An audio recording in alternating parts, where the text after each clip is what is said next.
Bond সুবিধার বাইরে থাকা রপ্তানিমুখী শিল্পের প্রতিযোগিতা সক্ষমতা বাড়াতে গেল বছর ব্যাংক গ্যারান্টির মাধ্যমে কাঁচামাল আমদানির সুযোগ দেয় অন্তর্বর্তী সরকার, যেখানে শর্ত ছিল অন্তত ৩০% মূল্য সংযোজনের। কিন্তু প্রস্তাবিত বাজেটে এই শর্ত প্রত্যাহার করা হয়েছে, জানিয়ে তীব্র বিরোধিতায় বস্ত্রকল মালিকদের সংগঠন বিটিএমএ।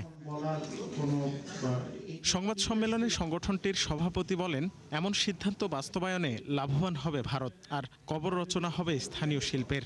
সুবিধাকে জটিল নীতিতে বন্দী করে কৃত্রিম সংকট তৈরি করা হচ্ছে বলেও অভিযোগ করেন সংগঠনের নেতারা। আমরা যেটা ইনসিস্ট করেছি মোস্টলি কটনের উপরে আর একটা দুটো ব্লেন্ডেড আইটেমের উপরে। আপনি ম্যানমেড ফাইবারের বেলায় আমরা কোনো হস্তক্ষেপ করিনি। আমরা চাচ্ছি ওই সেক্টরটা আরও গ্রো করুক। যে সেক্টরটা আমি স্বয়ংসম্পূর্ণ, আমি সেটাতেই চেয়েছি। এবং লেদারের বেলায় হয়তো এটার নেচার আরেক রকম হবে, সেটা তারা আলাদা পলিসি আনতে হবে। সবগুলোকে একইভাবে দেখা যাবে না। আমরা তো চাঁদের দেশ থেকে কোনো ফর্মুলা নিয়ে আপনাদের কাছে যাইনি যে আমাকে এটা করে দেন, ওটা করে দেন, সেটা করে দেন, বলি নাই। আমরা বলছি উনি এটা করেন, উনি এটা করেন, উনি এটা করেন, এই কারণে আমরা এটা পারি না। তা এই অ্যাসেসমেন্টটা ওনারা কেন করতেছেন না?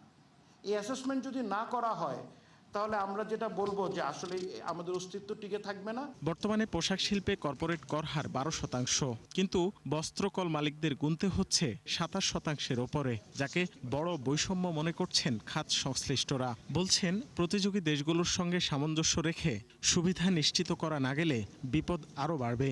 যখন আমাদের প্রতিদ্বন্দ্বী দেশগুলো আমাদের সাথে পেরে উঠছে না, আমাদের স্কিল, আমাদের দীর্ঘদিনের যে সক্ষমতা, এই সক্ষমতার সাথে যখন পেরে উঠছে না, তখন কিন্তু আমাদেরকে পলিসি দিয়ে আমাদেরকে খাটো করে ফেলার চেষ্টা বিভিন্ন সময় হয়েছে এবং আমরা মনে করি সেটা এখনো চলমান।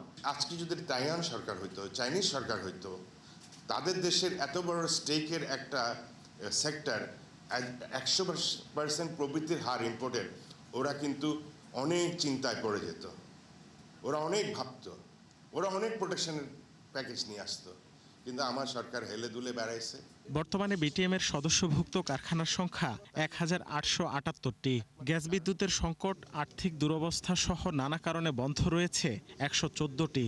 এর মধ্যে নিজের 5টি কারখানা আছে বলেও জানান বিটিএমের সভাপতি। যতক্ষণ চলে এটা লক্ষ্মী, যখন বন্ধ হয়ে যায় এটা স্ক্র্যাপ। রাকিব হোসেন, 71, ঢাকা।